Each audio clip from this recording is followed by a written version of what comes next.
21-22 Budget Committee for Clackamas County. Thank you all for being here. I think we got a couple of people that will be coming in, and we have at least one person who is on Zoom. Is that correct, Christina? Yes, we have All right. Emily on Zoom. Thank you very much. And those others, I'm sure, will be coming in very soon. So, excuse me. First item on our agenda today is to have deliberation on the general fund budget for 2021-2022. Is there anyone who would like to lead off that discussion, or is someone who would like to point out the salient points that we need to speak to this morning? Chair, if I may, so there were I'm four sorry. general topics you agreed you'd like to discuss today, and I'll mention them quickly, and then you can decide the order, Chair. First, in no particular order, the Housing Authority, Health, Housing, Human Services, the Supportive Housing Services funds, what to put in the budget or not. Next, the contingency by department, what it is, what's restricted and what is not, to review that, to see if you have any further questions or comments. Third is the assessor's office to discuss the staffing needs and the proposals mentioned by the assessor yesterday. And then fourth, building maintenance reserve fund, what our plans are and if any changes you'd like to make to that. Those are the four things I heard yesterday. So which would you like to start with, Chair Parks? May I ask also, do we have a written page on the contingencies? I thought we were going to have A lot of something documents we're going to have for you today. So, Sandra? Good morning, Sandra Montoya, Budget Manager. I can't hear. I can't either. Go ahead. Can I just make a suggestion that we deal with the topics that impact county staff, so they don't have to sit here for all of the financials? That's a great Ms. idea. Caldwell, Sandra. it's difficult for me to even hear what you said. I'm sorry. I don't know if we. I was could just up the asking volume a if we little could, bit, if or- we could address the topics that impact county staff being here first, so that they can go back to their offices and don't have to listen to all the budget. Well, the problem with that, I appreciate that is, but there are subject matter experts. And it's going to be hard for, I believe, the commissioners to make a decision without our county staff weighing in as to the implications of one action or the other. That's my only thought. Gary, what do you think? Agreed. So the H3S staff and the assessor are here, so perhaps we start with those two items so that the staff can advise the board, and then they can go back to their work. I think that sounds reasonable. Why don't we, in that case, why don't we start with the assessor's office? And Chair Smith, you still have your light on. Would you like to speak, or would you rather wait? I'd rather wait. All right, thank you. Good morning. Good morning. Yeah, and just a reminder to everybody, as we've already seen, in this large of a room with our microphone system, it often is difficult for us to clearly hear each other. So please don't be offended if any of us say, could you repeat that, or speak again, or speak. And just remember to speak directly into the microphone. And I appreciate when people remind me that I need to do that also, because I forget. Thank you. Thank you. Good morning, everyone. Chair Parks, Budget Committee members, thank you for listening to us again today. We did listen to your discussion yesterday afternoon about coming back today, and before we address your questions, I'd really like to make some clarifications. The imagery is captured by a company named Eagle View, formerly Pictometry. They use airplanes mounted with cameras. They don't use drones. And I'd also like to add that many counties in Oregon and across the United States use this imagery. Our proposed budget fully covers our second flight that's planned for this October. And that starts the path for our goal of having annual flights rather than one every 3 years.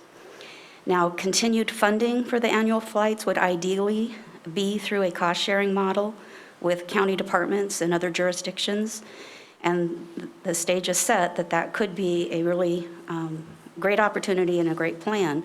We have been working toward that goal for a few years, And after sharing our imagery in 2018 and the value of that imagery to these other departments and jurisdictions was seen, we're very hopeful to be successful in that collaborative effort.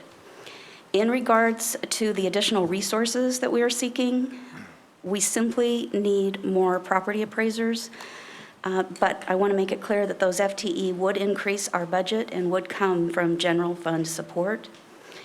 Yesterday, I talked a lot about the continued and significant growth in the county, and what it really comes down to is we simply cannot discover and value all of the new construction without enough appraisers to do that work.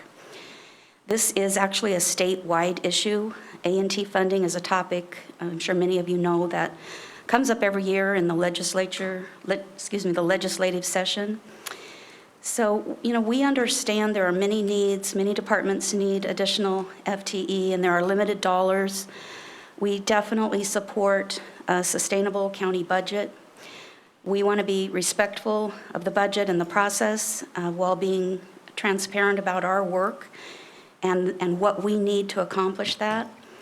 In the past 3 budget cycles, we have asked for additional resources, and I believe we need to continue asking for that. Many years ago, before the year 2000, we took a 17% staffing level reduction, and in the past 20 years, we've added back 2 FTE, even with the significant growth in the county. So it's just not a balance, and we can't sustain this.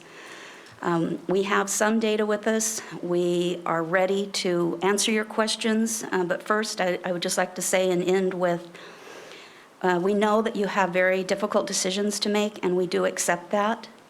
It is what it is, and we will continue to do the best that we can, but we will continue to ask for the resources needed, and we will continue to hope that when it's possible, we will get those resources.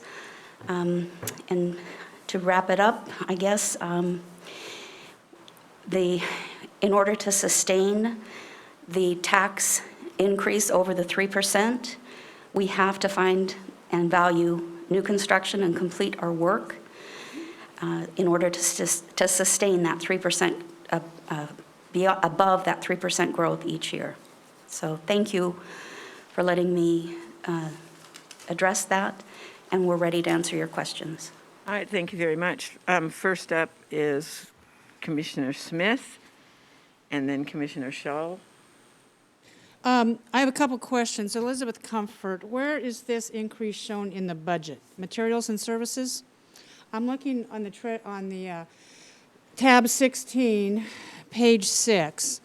I will say this, Gary, something that's difficult for me in this budget is I don't see where the new asks are from the departments. They are not itemized, nor do I see a figure attached to them. So I'm having to go back, figure out what that is. I don't know how we can make those proposals to this board more apparent or quantifiable. That's just a suggestion. If I could also add, Chair Smith, our ask for this year is the 2 additional FTE, and fully loaded, that would be just below 200,000 for 2.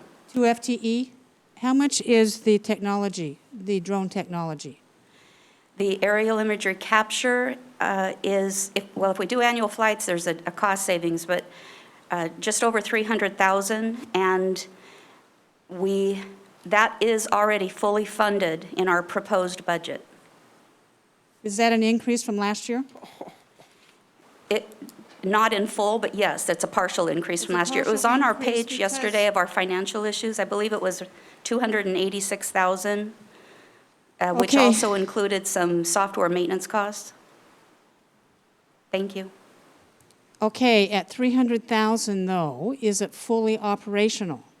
Because you said it would be nice if other departments would help pay for that so other departments could use the technology. That's what I'm trying to get at.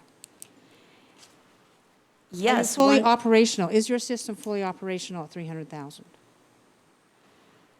It is. The imagery, okay, it is. Yes. Okay. Now, so I'm confused. So, but you also said it would be nice if other departments would help pay for that.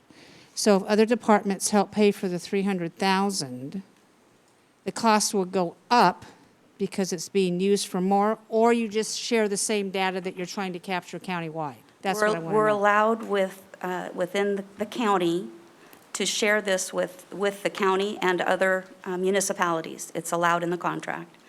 We couldn't share it with a private company, of course, but, so there isn't any additional costs except for very nominal fees of licensing. For example, the sheriff's office needed additional licenses to use the imagery.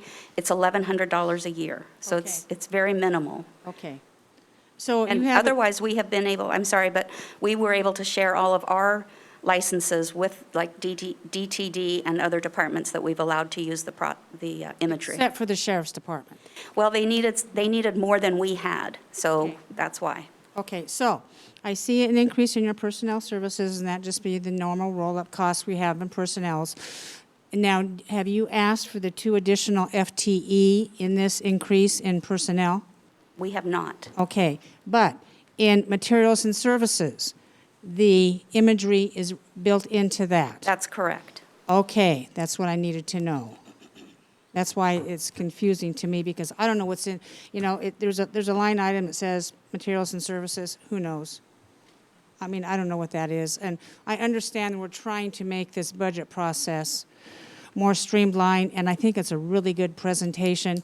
It's just in special instances like this, when our departments or our elected officials come forward with an additional ask, to me, it would be very helpful to have it itemized so we know exactly what the cost is. Because anything that, for instance, if they want an extra FTE, an extra body to do their work, budget committee, fine, go ahead and prove it, but show me where what program you're gonna take it out of to fund. Because it won't come out of contingencies, it won't come out of reserves, and there's special priorities that this board has set that it will not come out of. So, just tell me and tell Gary what you think you want to do with that.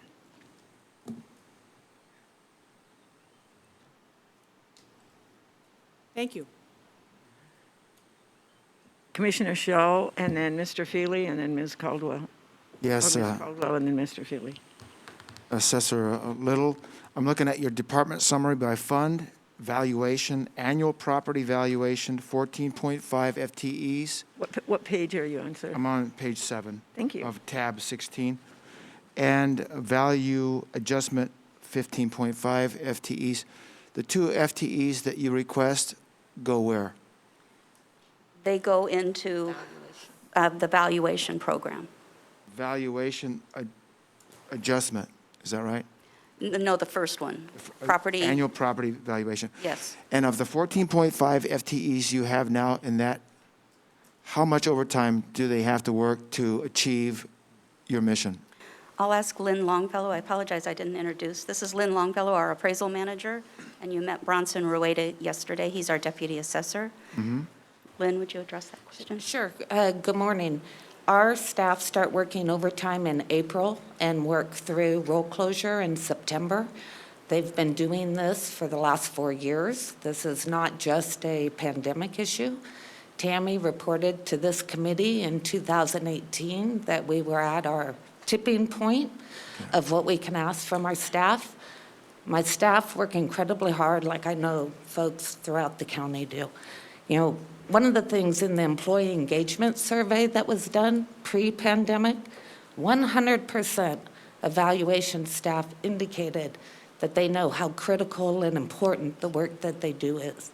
75% of them said they're concerned about work-life balance because the need for overtime is so great. So that is a concern. Got it. For the staff, the morale of my staff and their ability to continue the sustained pace. I understand. I support whatever we can do to provide 2 new FTEs to the assessor's office. Thank you. Thank you. So Commissioner Administrator Scholl. Administrator Schmidt has a comment. So Commissioner Scholl, as I just said, You need to go find the money Well, out that's of the what- other part of the budget. That's what I'm saying. I'm saying, let's look at, see what we can Well, do. where are you going to get it? Not, I mean, you need Can't to, you borrow need to it from find somebody it. else. Commissioners. Okay. Mr. Schmidt? I'm sorry.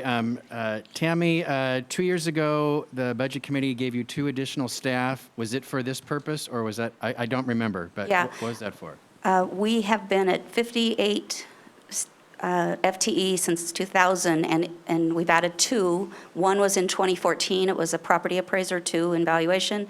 And in 2019, Gary, yes, you gave us a position for a lead property appraiser in order to manage the aerial imagery project. Okay, thank you. That's what I thought. Okay, thank you for that question. Get in there. Mr. Shell, are you still Yes, on? another thing to consider here is that we have 97 FTEs in H3S that are working on the COVID tracing that perhaps by 1 July will be gone. So there are going to be some funds potentially eased up in H3S that could be used for this purpose. Thank you. Okay, all right, thank you, sir. Ms. Caldwell and then Mr. Feely. Thank you, Madam Chair. I'm going to tell you what I'm assuming to be true, and you can tell me I'm wrong, that the cost of the 2 FTE is not 100% hitting the general fund. That, could you talk about the state money that comes to counties in Oregon to help support the assessment and taxation programs? And also, could you talk about any possible increase in assessed value that is going to occur both through the aerial imaging and through your assessors going out and finding new property? And I do want to make the point, Madam Chair, that when we're talking about an increase in assessed value, we're not talking about new taxes going to property that's currently on the roll. We're talking about finding property that has been missed and doing some deferred maintenance on bringing property onto the rolls that should have been. So, Correct. Thank you for the questions. 2-part, good questions. And I'm going to ask Bronson to speak to the CAFA grant that does offset the expense to the general fund. And Lynn, if you would take the remaining question. All right, thank you. My name is Bronson Road. I'm the Deputy Assessor for the Assessment and Taxation Department. So Committee Member Caldwell spoke about the CAFA grant, and I'm just going to cover 4 quick bullet points to kind of explain what the CAFA grant is. It's a state-funded grant that comes to our county and all the other counties. So CAFA stands for County Assessment Function Funding Assistance. And it's an annual grant program that helps Oregon counties cover assessment and taxation costs to remain in compliance with Oregon revised statutes requiring equity and uniformity in the Oregon property tax system. The program was created in 1989 to reverse a disintegration taking place in the property tax system and to recognize a shared responsibility statewide for uniformity and accuracy in property assessment and taxation. Each county must submit an application, which we just did last week, annually with an estimate of staffing, workload, and expenditures to support their assessment and taxation program. The Department of Revenue certifies each county to participate in the grant if its budget maintains system adequacy as provided in statute. And lastly, funding for the grant comes from portions of document recording fees and a percentage of the interest collected on delinquent property taxes. These funds are forwarded to the Oregon Department of Revenue, which then redistributes the funds to all the counties statewide. So this is... so the more we put in, the bigger our share of the pie, if everyone else stays neutral. Potentially, yes. There's a lot of different factors that go into giving out the money, but potentially, yes. But one of the other, so that's how the CAFA program works. One of the pieces to this puzzle of CAFA is that the state provides estimated staffing levels for all the county based off of their workload and the county they're in, the size, and a bunch of other factors. And just to give you a comparison of our county compared to Multnomah and Clackamas, for our county, the model FTE that the Department of Revenue puts out is we should have 74.36 FTE. And we're budgeted right now for 61.8, which is a negative difference of 12.56. So per the Department of Revenue, our assessment and taxation department is understaffed by 12.56 FTE in order to get the bare bones work of our assessment and taxation work completed. Washington County, their model is 92.98 FTE, and they're budgeted for 93.38, which is 0.4 FTE over what the Department of Revenue recommends. Multnomah County, their model is 115.32 FTE, and they're budgeted for 129.31 FTE, which is 13.99 FTE over what the model is. So out of the 3 counties in the Tri-County area here, we're the only one that is understaffed per the model of the Department of Revenue.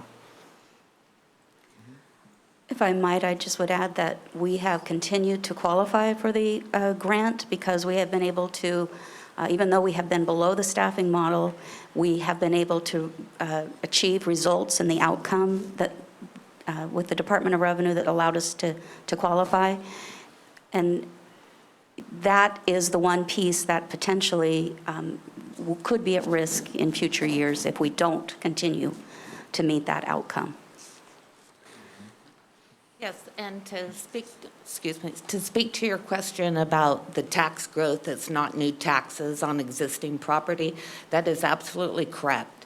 In 2018, the tax growth grew by 5%. In 2019, it was 8.05, but in 2019, many school districts added bonds and such that were approved. That's why that growth was above that 5%. But typically, when assessed value is growing 3% and there's no new taxes, we've been able to achieve 4.5% to 5% in tax growth due to picking up new construction and other things. The concern is our workload. As Tammy indicated yesterday, Clackamas County has 5 of the fastest growing cities in the county, and we have the top 3. No other county has that many fastest growing cities. Washington County has 2. The rest of the counties have 1. We have 5. We received permits from 12 jurisdictions, planning departments that issue permits. We triage these permits. I don't know exact number, I'm gonna say 30, 40,000 permits. We go out on about 8,000 of those. We know we're missing stuff just from new construction. And so in order to pick up our new construction, take full advantage of this aerial imagery to do reappraisal. The aerial imagery, for instance, the wildfires, the EOC was able to piggyback on our contract and we flew the fire area. And we were able to inspect all those properties virtually using the imagery to give these property owners that were impacted by the fires to adjust their values on the roll, remove all those demolished buildings, prorate their taxes, and we were able to do that all from desk review. Without the aerial imagery, we probably wouldn't have been able to access many of them. We have several other comments that we want to be sure we hear, and as you're commenting, let's make sure that we're asking new questions and getting new information that help us in our deliberations. So thank you very much for that. Mr. Feely and then Commissioner Smith. Thank you, Madam Chair. My gut tells me there's a way to work this out. Adding property to the tax rolls benefits every taxing jurisdiction in Clackamas County, every fire district, every school district, every city. I think if we can show and that's ongoing too, like once you get a property back on the rolls, it's the gift that keeps on giving every October or November. If we could somehow maybe have Administrator Schmidt put together just a little work group to identify the revenues and then what the expenditures need to be. This is the beginning of the entire budget, or the money's coming in, and property tax is your number one revenue. And we've talked for 3 days on expenditures and not on revenue. And to now know that there's a choke point at the beginning because we're not taxing all the property we can because we don't know about it, just seems like something that needs to be addressed. And Chair Smith, I totally agree with your point about not blowing out the budget. I think it was on day one that I raised the issue of whether the budget is sustainable given the courthouse funding and also now the jail. So I certainly respect that. We just can't willy-nilly add. But if we have an opportunity to cost share or increase revenue that above what's budgeted, I mean, I just think we need to find a way to do it. Okay, thank you very much. Chair Smith? A couple of points here. Tammy, have you applied for this special grant before? Yes, we've applied every year since its inception. Mhm. So you're applying for more money, for an additional 2, in addition to what you normally apply for?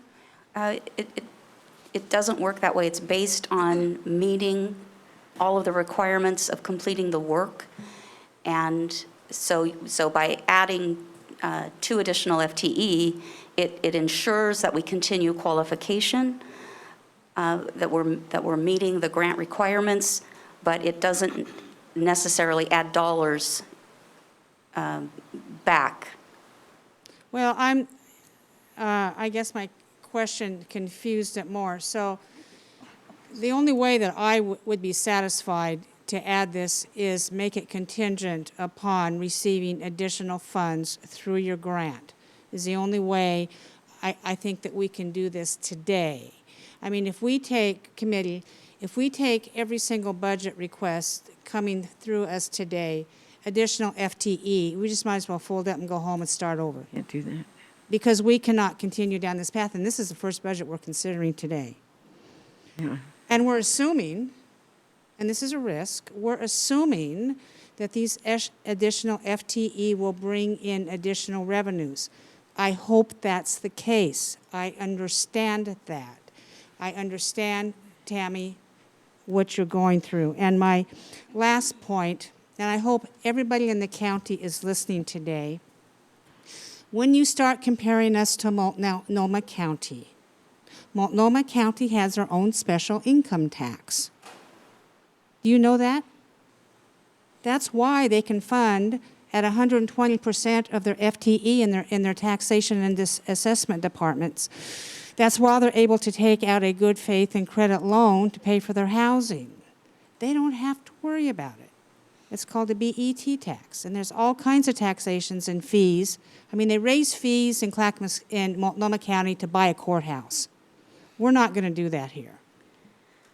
So I'm just saying, comparing us to Multnomah County is probably not going to work because it's like comparing apples to oranges. I just really appreciate that. So Thank you. if we want to do this, I would make, if this board thinks they want to do this, it's contingent upon being approved for the grants, and then we make a budget adjustment later on. Thank you, Chair Smith. First, I'd like to explain the comparison with Multnomah County. I realize there are many other differences in taxes and their budget.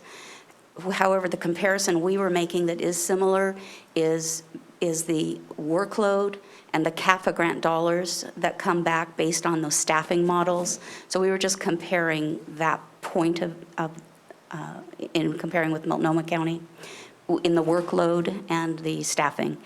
And All right, thank you for that. We have a couple people in queue, but I want to make sure that, because Administrator Schmidt had his card up and he may have a comment that's relative to the recent conversation. I Thank have you. a suggestion for the committee to consider, and that is to direct me that within the next 6 months, by December 31st of this calendar year, come up with a plan to staff these 2 positions. Therefore, you don't have to do it right now today, but that gives me time to work with Tammy and Elizabeth to find how we would fund this. so we can still have a sustainable budget. I offer that for you for your consideration. I thank you for that comment. So we have Commissioner Savas and then Ms. Jan Lee. Thank you. So I like Gary's suggestion, and I want to add an element to this, and that is that if there's proposals, I'd really like to see a very well thought out plan. You know, I won't say a business plan, but let's just say that for sake of discussion. Because frankly, if you hire these two people and you go for potential revenue that is discovered by imagery, how long does it actually take before we actually see the revenue? But the processing, that's at least a year. We're not talking about income we're going to see this year that's going to affect this budget. We're talking a year, 2 years out. Is that right? Thank you, Commissioner Savas. In part, yes. What it will do initially is sustain the growth over the 3% increase in taxes. But yes, you're correct. It would take 1 year or more before we start adding that to the tax roll based on the statute and the way that the dates fall. Right. So my point is that we need to be very, not just strategic, but very thoughtful that, you know, it's an investment now. The benefit is later. But as I understand it from long talks with Mr. Vroman when I first came on as a commissioner, that most of our tax increases is discovered through permitting, right? That's the dominant way that new development is recognized and we're taxed for it. And even that takes time to actually see. From someone builds a home this year, we're not going to see the tax revenue possibly for another year and a half, 2 years. Typically 1 year, but yes. Yeah. So back to the comment that was made earlier, I'll just say that it's an expenditure this year. It's not going to be revenue that we're going to see this year in this deal. So let's just work on a plan to get there. And I wish we had a whiteboard with the May, June Christmas list here so we can start chalking up the cost. But with all respect, thank you, Tammy. You're great.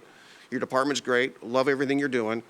What's the expenditure again? If these positions are filled, what would that cost with roll-ups and the imagery and everything else? What is the proposal do you have? Do you have a number for that right now? Around $195,000 for the 2 FTE.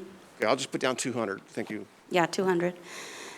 Right, Thank you, very Mr. much. Savas. If I could address Chair Smith to finish one point on your last question, and that was about increasing the amount of CAFA grant that we would get.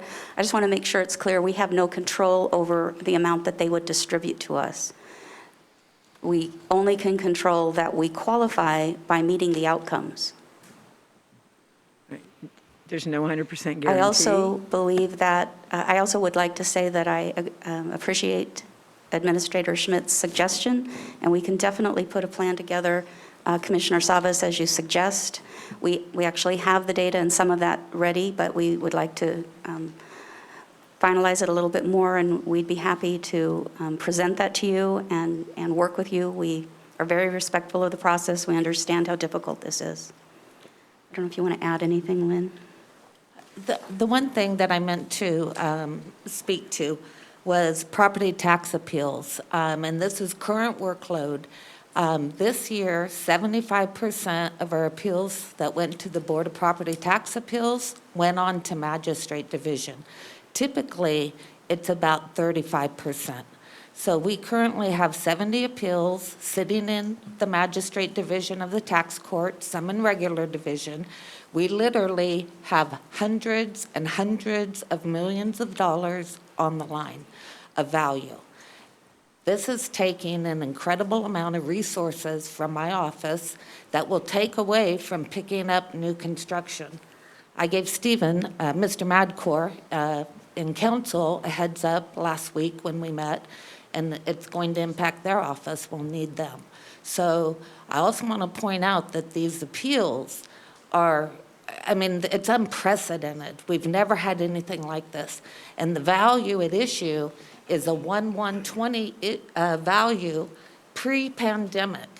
These value appeals have nothing to do with the pandemic. And next year, I anticipate that our appeals are going to be even more than doubled. So there's also that workload of just trying to sustain the value on the roll that's taking my appraisers away from picking up new construction and the other things. All right, thank you for that information. We have Ms. Lee, then Mr. Feely, and then Commissioner Schrader. Thank you, Madam Chair. You mentioned, Tammy, that about 5% in revenue is collected annually from what you have found from the flights. What would that equate to in dollars, roughly? Let's see, the math in my head.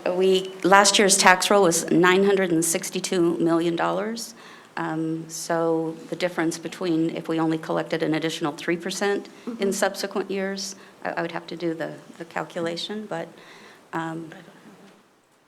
Yeah, I'm thinking that if we come up with a plan, as Gary mentioned, that what we could do is count on at least that amount of money coming through.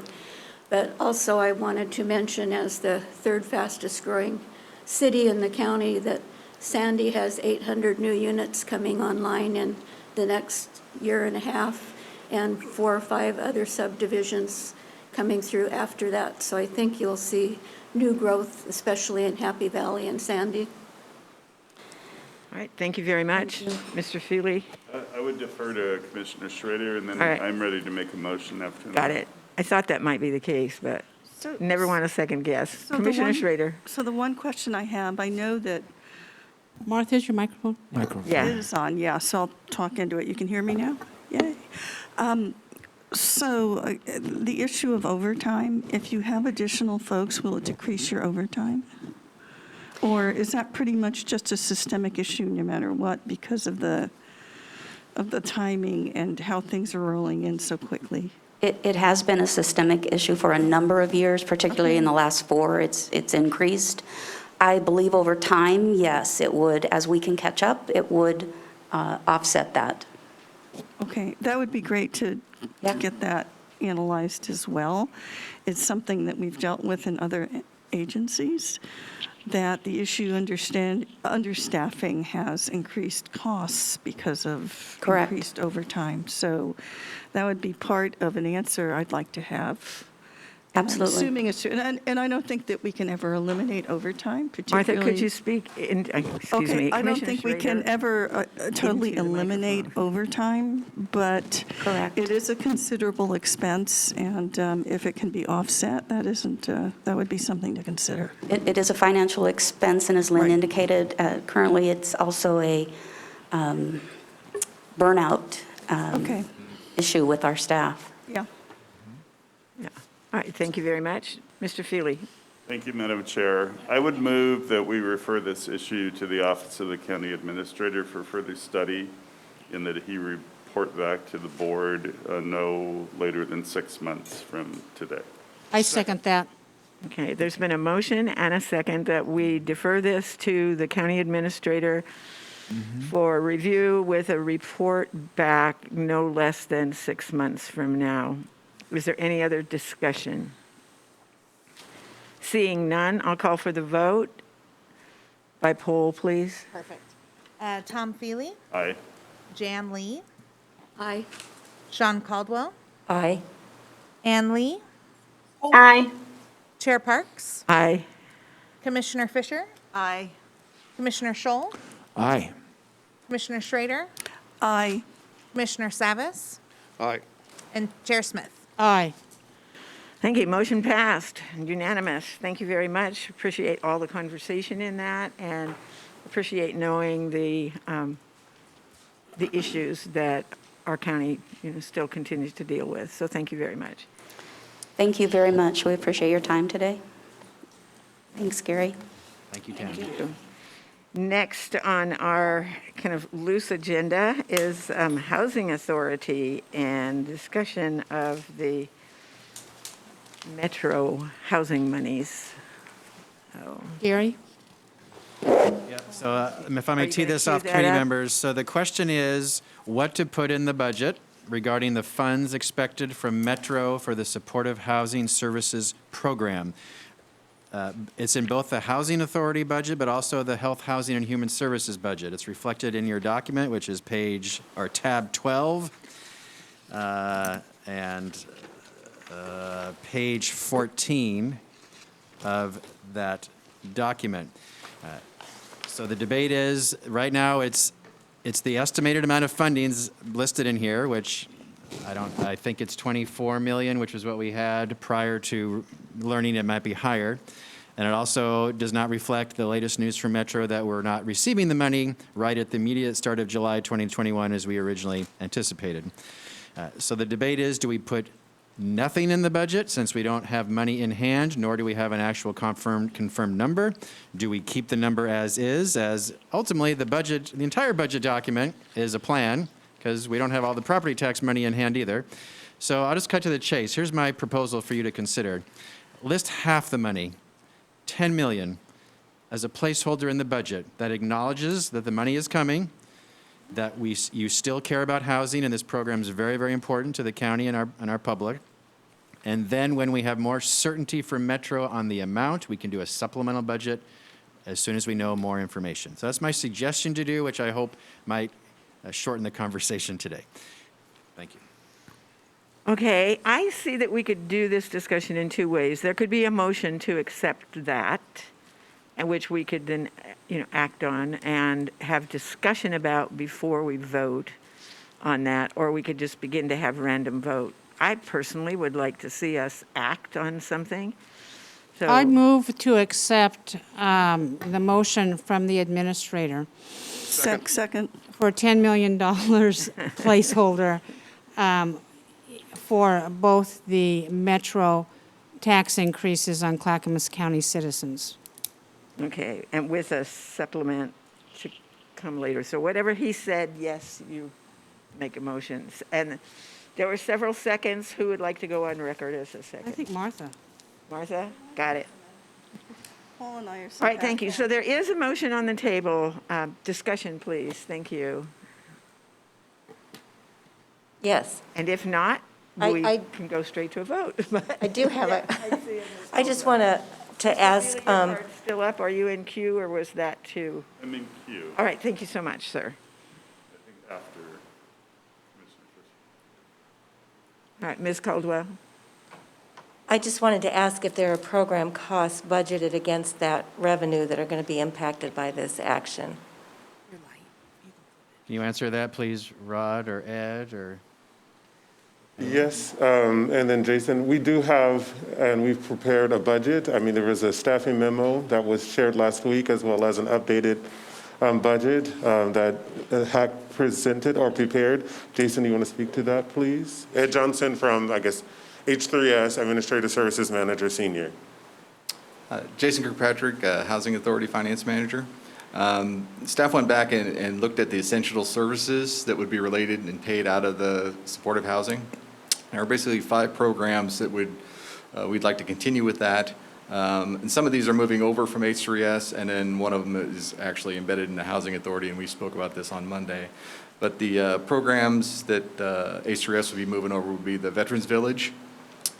That's budgeted at $315,895 for the year. Serenity House and Haven House, that's budgeted or estimated budget of $347,064 for the year. The ESG Rapid Rehousing Program, which is for 50 beds or 50 households, that's $1.3 million for the year. The Metro 300 grant, which is a grant that we had with HealthShare and Kaiser, we'd like to continue that on under the supportive housing services plan. That's estimated at about $2.4 million a year. And then the hotel model, which I believe is an H3S program that houses 143, and that cost of that is budgeted at $6,184,000. So total yearly cost would be about $10.5 million for the year is what we're projecting just for those essential services and to continue those programs. So does the vision anticipate a late startup of those programs, or how would you roll that out? Can I add, so you're not having the bridge funding conversation right now. This is simply when Metro gives us, I'm proposing 10 million, we've just heard how those funds will be spent. But we still have the other issue of bridge funding because we're not going to get 10 million in a month, right? That's a conversation the board's having next week. So this is simply a revenue and expense to put in the proposed budget. That's Metro's money of the 10 million of what I was speaking of, just to clarify. And I would just also respectively add that there's other funding streams that could backfill some of those demands right now. And that is a discussion I understand the board will still have on June 1st. Is that correct? Okay, we've got, so Commissioner Schrader, is your comment About along this, with the I just most want to recent, make, because we have a couple other people in queue also, so I just want to make sure. sure that you're aware that these are programs that are already operating. Please speak into the microphone directly. These are programs that are already operating that have a history of doing good work that H3S is trying to maintain under the circumstances, given the financial uncertainty that we are facing with Metro. And I would direct folks to the article that came out today, or the audit. I haven't had a chance to read it thoroughly. But the elephant in the room is there still is no certainty about when that revenue will come in and how much that revenue will be in the audit. I find that very, very worrisome. Thank you very much. Mr. Feely, you had had your card up and it's down. Are you out of queue? Yes. All right, thank you so much. Commissioner Savas and then Commissioner Fisher. Yeah, I would just, we need to have a more detailed, in-depth conversation about how we tackle this. And I think the administrator's motion is adequate to at least recognize the revenue. But I just got a copy of the Metro audit, and it's stunning. And I've been trying to peruse it and listen at the same time, so I haven't seen very much, but I'm extremely worried after reading it. I want to applaud, actually, the Metro auditor for really calling out a lot of things that they see that has been brought up here. I don't think it resonated as of yet, but it's hard to argue this. I am concerned. They're talking about administrative cost, that could be 36% at the government level for administrative costs, not 5%, but 36%. And that doesn't include the administrative cost of what the providers, the nonprofit providers, would experience themselves. So we could see administrative costs for this measure beyond 50%. I don't think the public is going to buy that when this comes up for renewal. And I think that's the point. Where are you reading that? Can we have a link? It was in our email. It was sent in our email. Okay, I didn't get it. Well, it's probably there someplace. Yeah. So my point is this: there's too much uncertainty to do anything here today other than what the administrator recommended. So I support that. I just want to caution everyone, we gotta work with compassion, but we also have to work with the practicality of how we're going to get this done and how we can maintain this, because we're just moving too fast. It was not well conceived when it was put before the voters. And the detail is important, and I think the auditor did an outstanding job in probably a short amount of time. There's more work to be done, by the way. He's not complete with this. There's just a lot more work to be done. So I would encourage everyone to take a good read. Yeah. But they're not even certain what the revenue is going to be, and he's saying that the Right. revenue itself is uncertain. Thank you very much, Commissioner Savas. Commissioner Fisher? Okay. And then Yeah. Commissioner Smith. Well, I would really I did not receive the Metro audit in my email, and I've been tracking my email pretty diligently since yesterday. So I would really like to see that. I have no idea what Commissioner Savas was referring to, but in my mind, that's pretty important to look at that before we make a decision today. So I would ask that maybe we table this so that I can look at that, and for me, that's going to be important for my vote today. But But may I I- do have a question. Oh. May I also say, though, that the citizen members here would not have the opportunity to look at that, nor would we be able to easily define and discuss and determine, what parts of that audit and the terminology and whatever apply to what we're talking about. I'm just kind of thinking out loud here, but, so it would seem that at the very least, putting a placeholder budget in with a smaller amount, as been suggested and as the motion is, would suffice until there's more opportunity to get detail from Metro and to understand the detail from Metro. Yeah. My question, my understanding, so please correct me if I'm wrong, looking at all of my experts and my citizen budget committees, that a budget is a plan. And it's a fiction. It's basically a fiction that says this is what we strive to do. We strive to have this revenue for this programming here. We're making these reductions here. It's a plan. Yes. And so my concern is, since we've done so much planning for the homeless services measure, with budgets and dedication and RFPs have gone out with so much work to begin the implementation on July 1, what is the practical effect of changing this number in the budget? Will it affect some thoughts? Could it affect our nonprofit community? They've been ramping up for these RFPs, this procurement processes that they've already responded to. If we are just maintaining the status quo with that list, will that dramatically affect what is expected from the community in regards to the homeless services measure? Let me answer it this way. The administrator's proposal creates a glide path for whatever happens in the next 2 to 3 weeks. There's a lot of discovery going on with Metro. We would hope to have certain numbers 2 to 3 weeks from now. I talked to Jill Smith. She said if the Housing Authority budget was passed by mid-June, that would suffice there.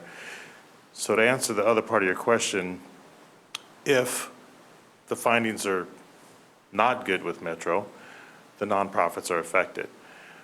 By us not knowing, which is purely on Metro right now, they're affected today.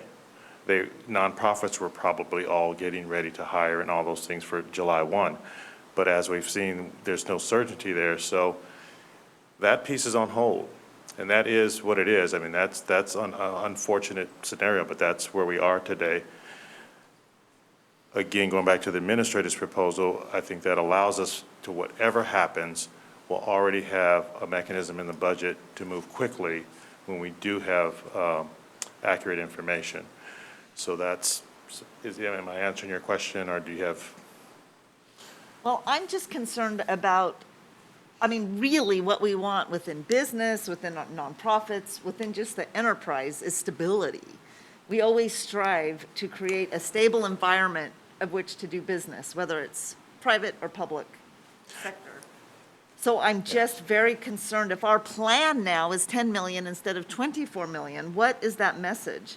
The message from Clackamas County has been that we support making sure that we address chronic homelessness. We have made that very clear and have invested tremendous amount of energy, resources, and our values to this effort. So I'm just concerned about the message that sends to the community if we say we are only going to commit in our budget less than half of what we had planned for. The practical effect of the plan. And I just don't know what that means. When you go back to your offices, what do you do now? We have a plan that Metro Oversight Committee approved for $24.5 million. That's going to the Metro Board that's expected to approve it. What does that all mean to all that work and all that effort that went into that if we are now, at this juncture, approving 10 million? I hope someone brings that up to Metro today. I hope that's a testimony before Metro. Well, we got an email from Christine Lewis, and Metro has already stepped up dollars. That's in our email. She forwarded us a An email, in the Well, BCC. So Well, I well, you believe that haven't seen the Administrator audit. Schmidt has a comment to some of the questions and comments that have been made up to this point, and then we have 4 or 5 people that are still in queue for discussion. It's a good, lively discussion and lots of pieces of it. So, Mr. Schmidt, can you add anything Yes. to the You've got all dialogue? day, committee members. You're here all day if you want to be. You don't have to be. Commissioner Fisher is right. A budget is a plan. And because these are public dollars you're spending, you have a legal requirement to present an accurate plan, not only to the public of Clackamas County, but the state of Oregon. They also follow budgets submitted by local governments. And so my opinion is, because we don't have certainty on what's coming for Metro, well, you've heard my recommendation. I think the $10 million is a placeholder only. We can do an asterisk like Commissioner Savas recommended on Monday during the NCPRD special district budget, saying contingent on funds for Metro. As we have more certainty, then this will do a supplemental budget. That can also offer some assurances, Commissioner Fisher, to our public that this is just a placeholder until we have more certainty for Metro, which I hope can also demonstrate the commitment of the county to homeless And do I programs. understand then correctly that a supplemental budget can be discussed and voted on very quickly? It's not like they'd have to wait. Doesn't take months. We can do it in a 1 or 2 week period. Got it. Give notice, yes. Okay. All right, thank you for those comments. Appreciate that. So here's what I have on who's in queue right now. So if you still have a need to ask additional questions or clarify additional points. So there's Chair Smith, Commissioner Savas, Ms. Lee, Ms. Caldwell, and Commissioner Shull. Yeah, thank you. Commissioner Fisher, I just sent you the audit in your email. Oh, thank you. And any other people that need to see that, it's on Metro's website.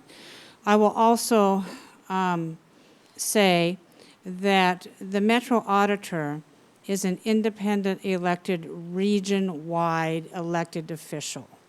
And he has come out with some really, really damaging information that, by the way, has been predicted in the private sector. Commissioner Fisher, our message is this. It's fiscal responsibility.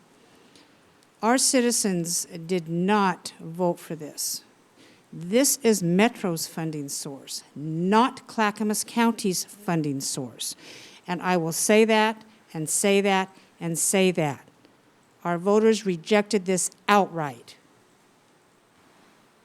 Now, the other counties are different. The other counties, they wear different hats. They answer to a different constituency. It's Metro's program as we go forward. The placeholder, I think, frankly, is rather generous, even though I made the motion. But I think it's a way to say, yes, we recognize that we might get some money.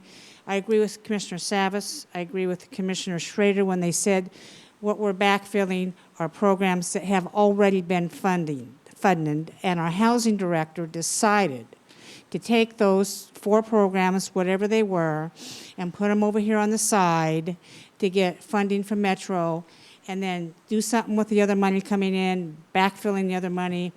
And by the way, that plan was never presented to this board either. I mean, I never heard that as chair. So that is equally troubling to me, Mr. Finance Director. So I'm going to say there's a couple people in the queue, but after these 2 people, I'm going to call for the vote. Thank you. All right, thank you very much. So we actually have 4 people in queue, so after those 4, so that would be great to move the question. Commissioner Savas, then Ms. Lee. Yeah, so before I let go of what's in the audit report, when anyone finds this, look at page 10, and basically, I'm going to read just part of it so you all know. They're not only uncertain about how much it is, but I'm going to give you a range that over the 10 years, they're not sure whether they're going to receive $1 billion or $2.5 billion. That's a huge spread. And so hence the paragraph below that reads, uncertainties about the amount of revenue that will be generated from the new taxes, as well as uncertainty about the supply and demand for these services, make it more difficult to set appropriate expectations about the measure's intended outcomes. That's powerful. This whole thing is extremely powerful. I really think that, frankly, and I'll be making this recommendation or motion at a next county commission meeting, And that is that we asked Metro to form a work group of, and a representative that can put together not only the IGA negotiations, but the financial arrangements for how this is done. And I'd like to be part of that work group. We need some business minds here, and apparently it's just not present. It's just not adequate. So what I really wanted to say, with that said, what I really wanted to say here is I've been extremely patient this year, and especially through this budget cycle. I want to applaud everyone's efforts. I appreciate all the Budget Committee members, my colleagues, staff, doing a great job. And I mentioned this before, I'm going to say it again. What we've experienced at the county with our emergencies and having the staff step up to the level of work that they've done to fill those gaps, all the extra effort, yeoman's work, I applaud all of that. As you know, and probably realize, I have not been scrutinizing this budget like I normally do. In recognition of all that hard work, in recognition of where we are, and in recognition of the uncertainties we have before us. So I am putting a lot of tremendous faith in the great work of staff, Elizabeth, Sandra, Gary, everyone, the directors. I have confidence in you that you are going to work together as a team with the administrator and with finance to navigate the future. It's on us as the Board of County Commissioners to solve this other problem or work on this other problem with the region. But today, I just ask for everyone's indulgence to just give faith in staff to get through this budget and know our intentions are real and that we'll somehow find a way. But we cannot create money we don't have. And that's the part that bothers me. I'm going to find a way, as best I can, to find other streams of money to fill in some of these areas that might be ceasing funding. For example, the shelters, the 140 or 50 shelter beds, for example, that July 1, I think they're expiring. And I've already dug into that with legal counsel, so I think there's a way. Hopefully, we can discuss this. So, with that said, I'm ready for the poll. Okay, well, we still have 3 people in queue, and let's hear what they have to say, and then we can move forward with the vote on this motion that's on the floor. So we have Ms. Lee, and then Ms. Caldwell, and then Commissioner Shull. I support the administrator's proposal because it creates no harm. If the 10 million doesn't come forward, it goes away, but it allows Rodney and his staff to do some planning toward that goal. So I will be voting yes. Ms. Caldwell? I took my name off the list just because I thought the discussion had already gone on. I will say, in general, I would not be in favor of reducing an appropriation until we know what the new number is. But I've since been convinced that we're not going to get anything like what's sitting in the budget. So the board can always reduce a budget. That's not, the hard part is increasing it, so. Yeah. All right, thank you very much. I have a curiosity question, too. So if we adopt this motion, and then later in the day, obviously, we adopt the budget, does that also adopt the Housing Authority budget that was not adopted on Monday? No, that's a separate process, correct, Rod? Okay, Yeah. just checking in on that. Thank you. Commissioner Shaw? Hey, Chair Parks, my question was answered. Thank you. All right, very good. Commissioner Schrader? Commissioner Schrader, thank you very much. And Ms. Lee, you still have your card up? Did you? Sorry. And Ms. Fisher, Commissioner Fisher, you're going to come after her? Okay, very good. Thank you. I just want to give a shout out to our housing authority because evidently there was a comment that Multnomah and Washington counties work informed our work, and I would argue no. Our work was superior because of the kind of county we have. One of the things our staff did, and I think you all need to know about this, the dollars from this really were centered on every place within the urban growth boundary of Metro. And our rural communities are suffering in the same way as our urban communities and as our suburban communities are within the UGB. And they made a point of recognizing that a large number of our community of color folks are in these rural areas. They also made an effort to really point out the necessity of rural needs when it comes to these issues. I have been very upset by this because the externalities, I mean, I'm shouting out to what our staff has done, and I really thank them for that. But it worries me that our colleagues don't seem sometimes to understand that we are a diverse county. Our diversity is geographic, and we have rural areas that need to have it. So they did a great job trying to make that up. However, I was always worried about this measure because we were not taking into account the externalities that we were dealing with. And that was a pandemic, wildfires, and then an ice storm. And to ask for additional revenue from a populace that is being impacted by 3 major crises that we had to help manage seemed to me a timing issue. And I really believe that if we had better timing, that we probably could have gotten our entire county to vote yes on this. But you cannot move forward with an initiative of this size and scope as quickly as it ran forward, and not expect to have, in all my experience here, to have the kinds of flaws that we're now dealing with. And the folks that moved it forward, their hearts are in the right place. We all want to get there. But unless you have the details and the business acumen to really hone this down, it's a recipe for having these barriers and these hurdles with a group of people, including our rural areas, that we want to help. So that's my soapbox. Thank you. Thank you. Commissioner Fisher? Yeah, thank you. Am I the last person to talk? So You I guess, are. so And then I believe I'm waiting on a note to move the question. Excellent. I did want to make just a shout out to Commissioner Schrader first. I had the honor of listening to all the comments of the Oversight Committee for our local implementation plan.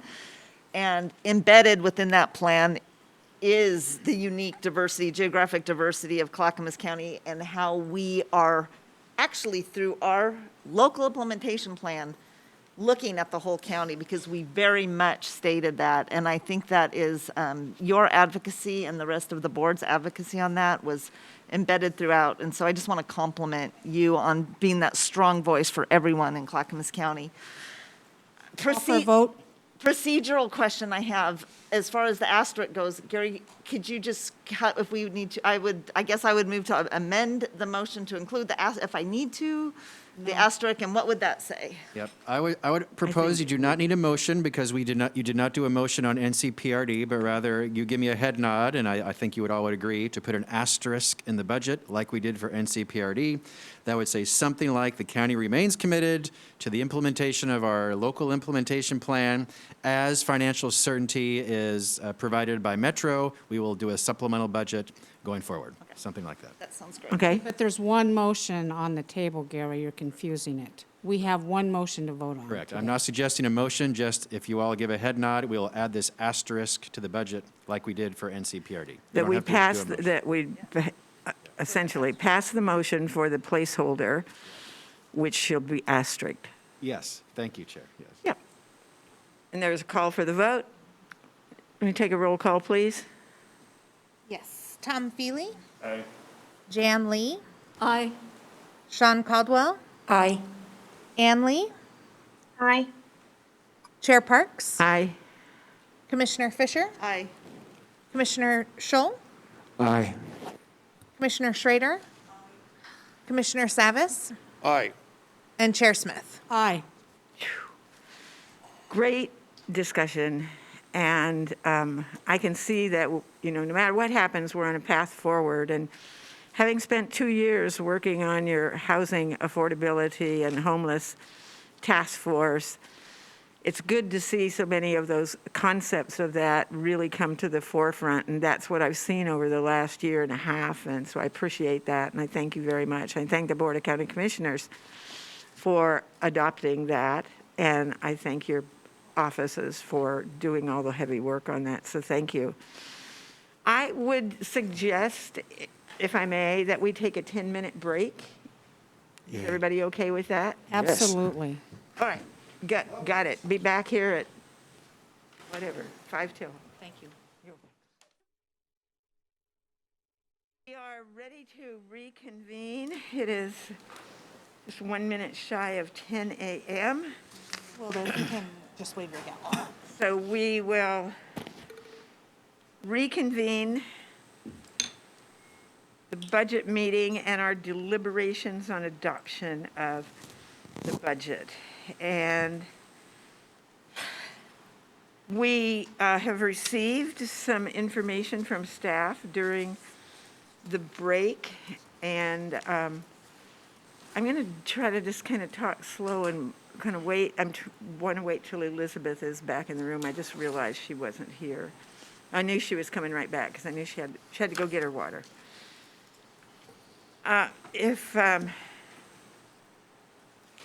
If staff would like to lead this off with the discussion on the contingency and other information that we've just received and what. Thank you. Thank you. Yeah. Finance staff or Administrator Schmidt, which one of you would like to lead us off on this discussion? Let me kick it off, and I'll turn it over to finance staff. So there's a handout in front of you, Budget Committee members. It lists all departments that have a contingency or reserve line within their budget. You can see it's only a handful of departments. This should all be restricted funds, not general funds. But Elizabeth or Sandra, please offer more details. Thank you. Okay. Sandra Montoya, Budget Manager. The list of contingency and reserves actually has two parts. So the first part, the top part is general fund departments and programs, and then the bottom part is non-general fund, so all other funds, and it has their contingency and reserves.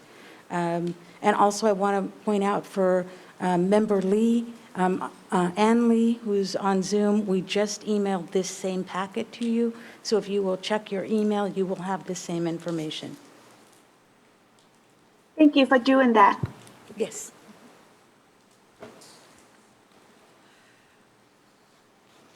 And is there any questions that we can answer?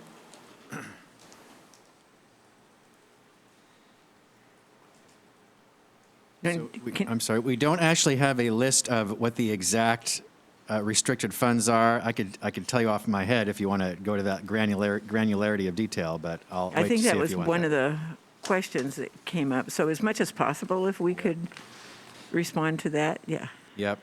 So I'm going to start, and I'm going to go to the non-general fund department list. So the non-departmental ARPA, American Recovery, American Rescue Plan Act funds. That's our first payment. It actually is $40 million, not 30, but 30 is what we put as a placeholder when this budget was prepared before we knew it was 40. County Administration Tourism, Samara mentioned yesterday, that is a transient room tax that they're saving as a contingency in case they have continued financial challenges. They want to have a placeholder to support that department's budget. Facilities, that, help me, Elizabeth? Yeah, that is for any unanticipated continued ice storm repairs as well as working on deferred maintenance through the facilities department. But those are allocated costs collected by other departments? Correct. Okay. Thank you. Next, Human Resources Risk Benefits. That's entirely the risk fund and benefits that are paid by employees. That's not general fund. a benefit fee that are paid by employees. Technology services, it's entirely the Clackamas Broadband Exchange, the broadband fiber ring, which is self-supporting, not general fund. Clackamas 911 CCOM, those are member fees. So it's possible there's a small bit of general fund from the sheriff's office fees that are paid. So I will say that is possible. There's a small amount there. So we will have to clarify the exact number of that. I'm sorry, I don't have that for you today. But the majority of that is member fees paid by the other local public safety agencies. The law library, that is not general fund. That is, there are other forms of fees or grants or services or charge for services they receive. Department of Transportation Development, non-general fund, primarily that's for the transportation maintenance building, I believe. Road fund, road fees. Help me with this, please, Elizabeth and Sandra, if you know. So the majority of that is the bond funds that are being carried over until the next year. For the transportation maintenance facility, yes. Non-general fund. Health, Housing, Human Services, we heard yesterday, this is primarily the health centers account, which are all federal and state dollars, not general fund.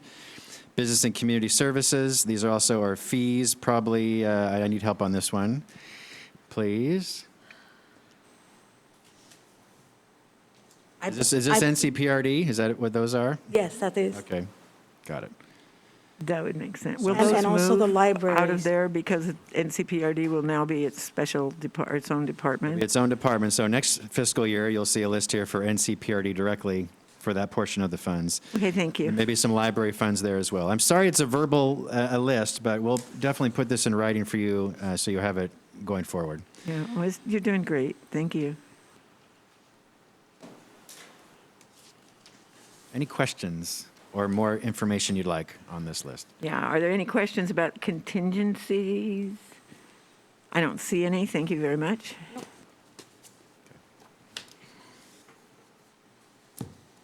And we also have the expense transfers to county administration. Is there any questions about any of that, or? Nope. Seems pretty clear cut.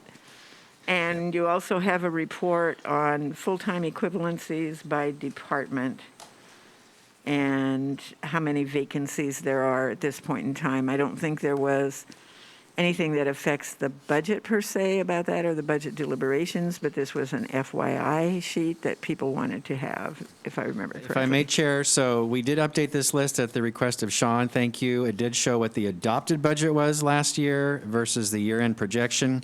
And yes, there were about 100 or so positions added between last fiscal year and this fiscal year. And you can see the second column from the end, May 1st, 2021 vacancies. Mm-hmm. I'm sorry, that's not the right link. The third column in, the majority of the additional staff were from Health, Housing, and Human Services, and they were COVID-related, contact tracers, other temporary or limited-term employees funded by state or federal CARES Act dollars. So that is why we had the jump from last fiscal year to this fiscal year. Well, that makes sense. And I believe, didn't you also say that those were generally 3-year commitments? Yes, limited term positions are 3 years, and then they end when the funding ends. It's not going to be carried over by general fund. Right. I'm very clear with departments about that. Okay. But truly, it has been 18 new positions that are not related to COVID, although most of them also are in H3S. So Okay. we will be clear next time going forward in the future budgets to use the adopted versus actuals. Okay, all right. I have a question on this one. Yeah, and So- Paul, I've got you, and then Tootie, you did have you're good? Okay, thank you very much. So I'll jump in if I may. Yes, thank you, Commissioner So Sadas, you're on. this gets back to the question I asked Tuesday morning, and my understanding, doing budget here in Clackamas County is that these numbers of FTEs is what's budgeted. It's not really, even though it says under actual, it's actual, but, there's always vacancies, right? So DTD's had vacancies, H3S has had vacancies, number of departments experience those, but they're always, it's the budgeted numbers. The Sheriff's Department is the other one I was thinking of. But the FTEs is actually what's budgeted. So to me, I appreciate having the vacancy line there, of what the vacancies were. But the way it reads or looks, it looks like because we have vacancies, that number, I was told this on Monday or Tuesday morning that the number was actually closer to the 2,180 something number, just going off of recollection here, versus the 22, that the 100 more was an error.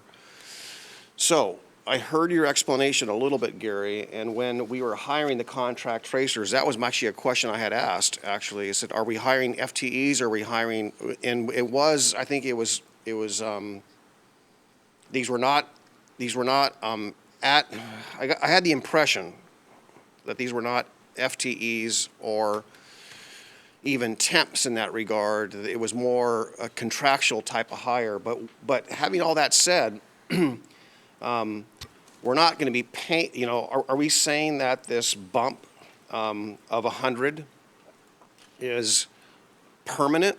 I mean, because, what is the projected in 21, 22 going forward? We don't need contract tracers, for example, probably any longer, right?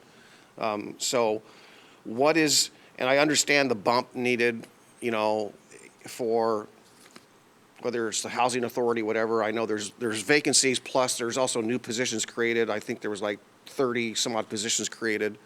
I just want some clarity about that, because I don't want to see a number that's in the budget that says I can hire 100 people, collectively amongst all these departments. And so I just need better clarification on that, because that discrepancy in the book is still there. This is not even consistent with what's in the book. The final number, at least what Sandra shared, I believe, on Tuesday morning. So I need help with that right now, if I could. So I'm hearing multiple questions. I'll address what I remember, and help me, Elizabeth and Sandra. So first on, so temporary employees are not listed in the full-time equivalent counts ever. So in a way, this is still not an accurate list of the number of employees at Clackamas County, because temporary employees are not listed. I'm trying to change that, actually. That's such a huge Herculean effort. I have not been able to do that yet, because I feel we should account for temporary employees in the FTE count. But for now, they're not. So in the case of H3S contract tracers, we've done all three. And Rod, feel free to jump in to correct me.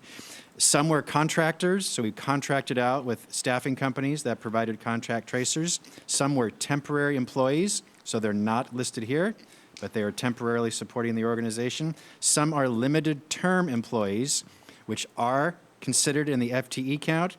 They're not permanent. They last for 2 to 3 years, and then the position ends, but they would be counted in the FTE count.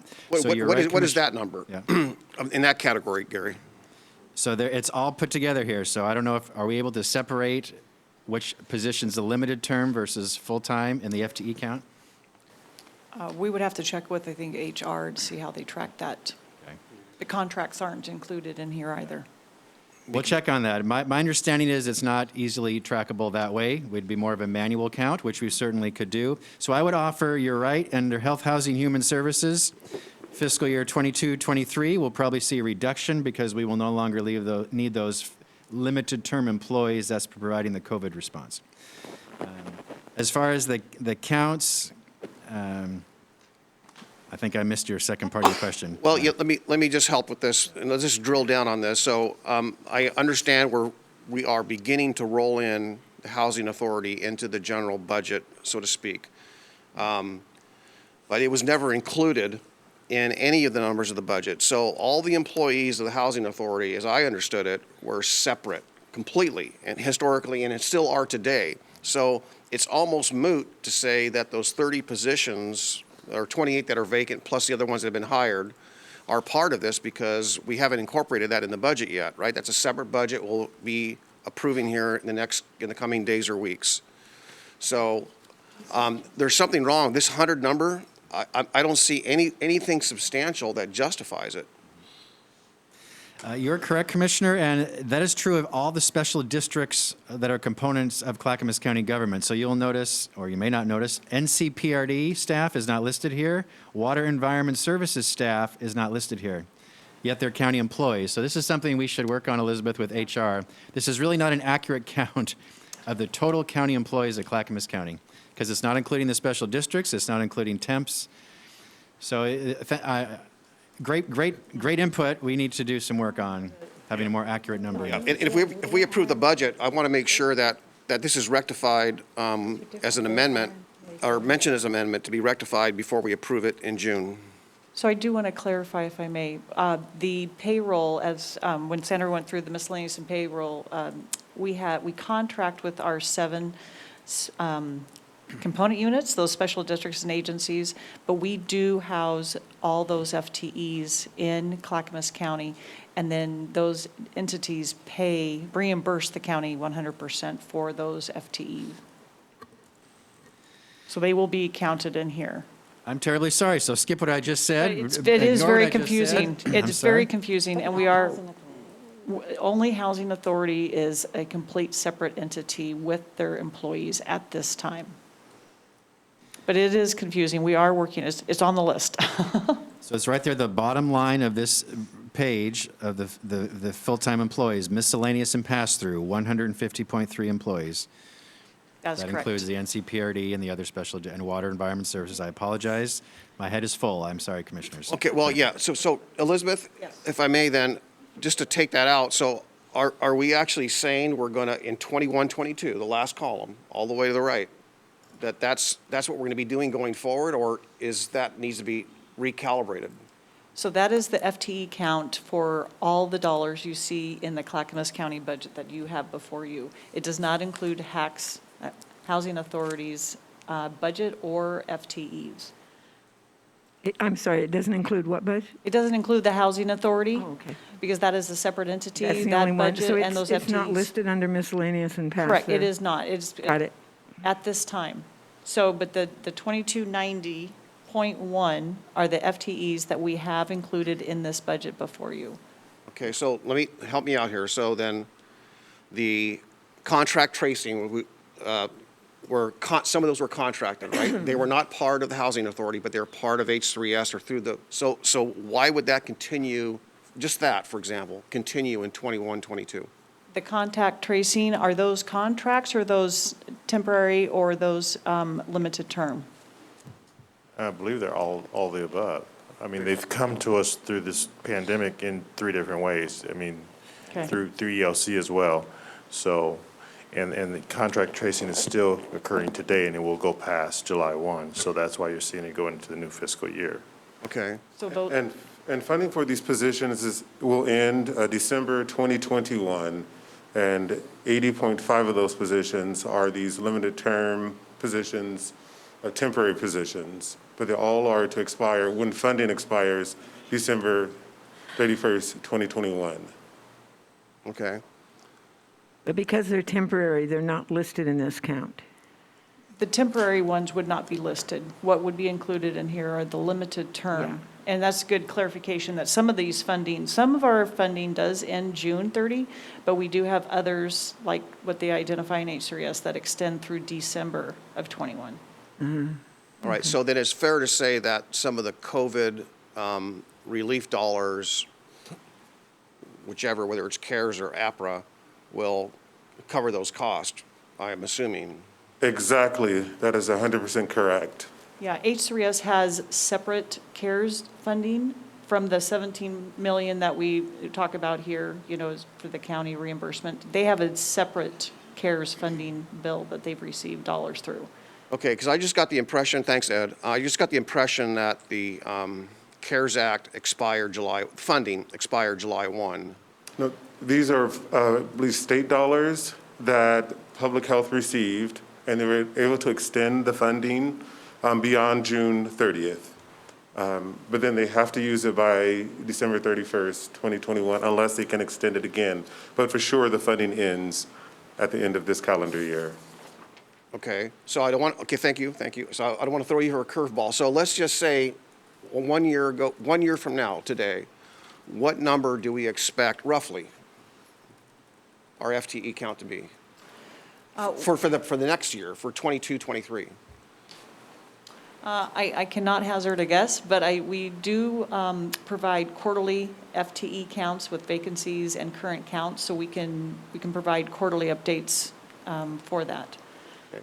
But I don't have an opportunity to provide a guess at this time. I guess what I'm really trying to extrapolate here, just to be really clear, I'm just trying to figure out what our added permanent FTE count will be going forward, the permanent piece. So we would have to separate limited term employees or identify which of all the FTE count are limited term employees. That will most directly answer your question. We don't have that right now today, but we will get that Yeah, that's fine. for If I you. can get it in the coming week or two, that's fine. Yep. I want you, Budget Committee, I'm continuing to hold staffing flat at Clackamas County. We are not on a hiring spree. I will continue to do that because we have to maintain a sustainable budget. So as far as my role, we will not be adding staff willy-nilly. It'll be very responsible what we do when we do that. Okay, I'm good to go. Thank you. Mr. Feely? This may be a question for HR, but I'll try it anyway. Under the sheriff's office, the 41.1 vacancies, do we know how many are sworn? We do not have that level of detail Okay. here. That might be something good to add too, because the Budget Committee's been tracking that issue for 5 years that I've been on here. And we did have the conversation with the sheriff when she was here about her sworn vacancies and when she was going to fill them. So. And because vacancies in the sworn ranks can cause overtime to go up, it's an important financial issue. I mean, there are salary savings, but they're probably more than offsetting overtime costs. And we can provide that Cool. as a follow-up. Thank you. Okay. All right, I don't see any other questions regarding the number of full-time employees or vacancies at this point. So I don't think there's any action we need to take on that as far as the budget is concerned. Okay. Are there any other issues? I think I only have one other note on my notes to discuss before budget adoption, and that, and I don't know if we have any info on it, but the building maintenance reserves. I'm sorry. I'm sorry, Chair. The building maintenance reserves, or, what needs to, the deferred maintenance for the buildings, and we were talking about, I think there were a couple people that wanted to know the annual costs of maintenance of these two county buildings.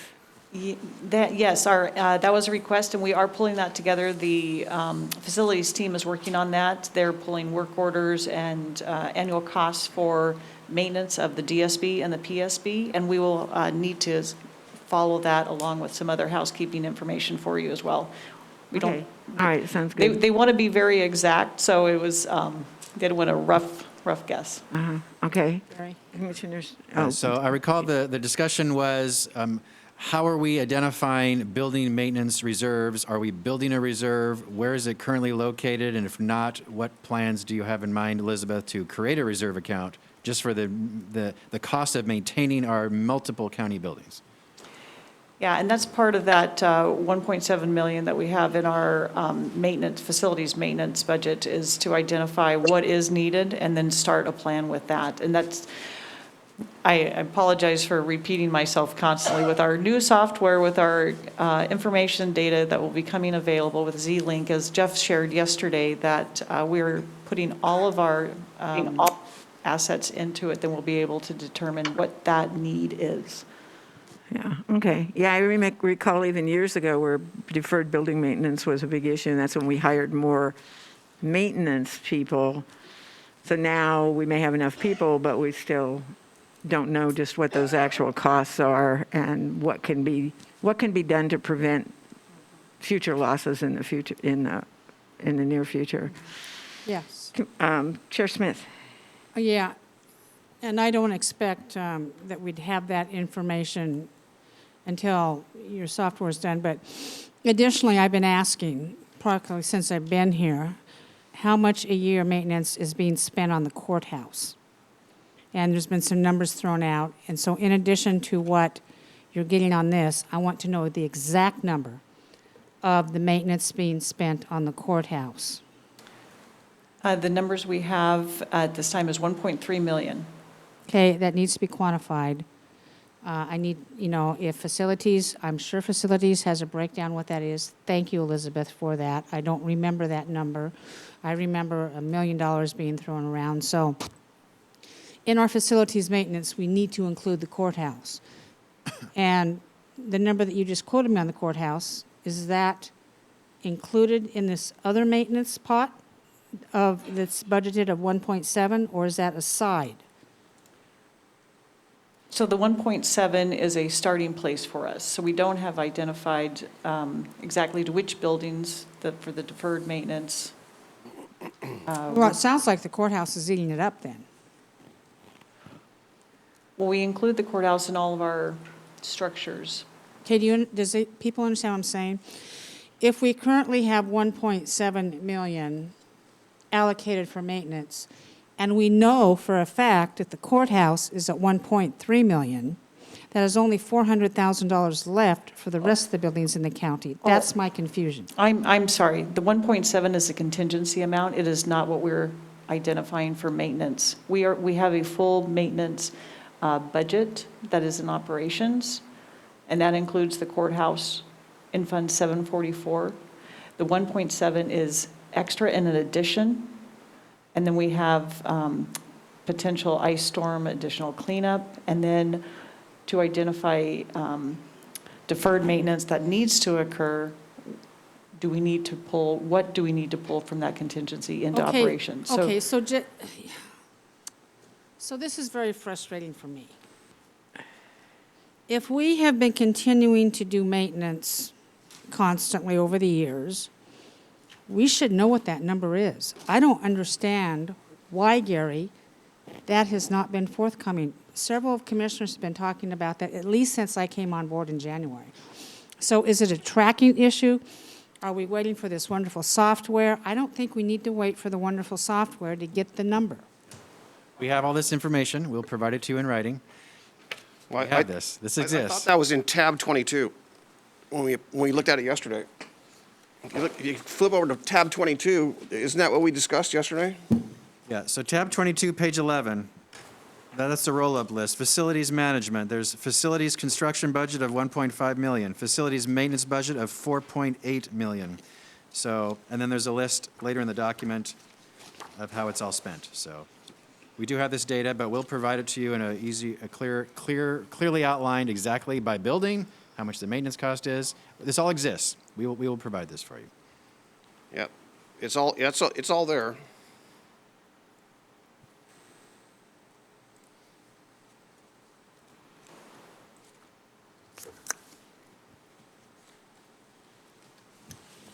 Okay. Are there other issues regarding the deliberation of adopting the budget that needs to be discussed? And then I'm going to ask if staff would prepare an amended budget motion for us and let us know how that shakes out. No? Okay. Ms. Montoya, can you read any updates to So the Chair, original budget? if there's no other items, what I'd like to request is a 10-minute break so that I can just review the change list and get that printed and hand that out to everyone. Perfect. Okay, that would be great. Commissioner Fisher?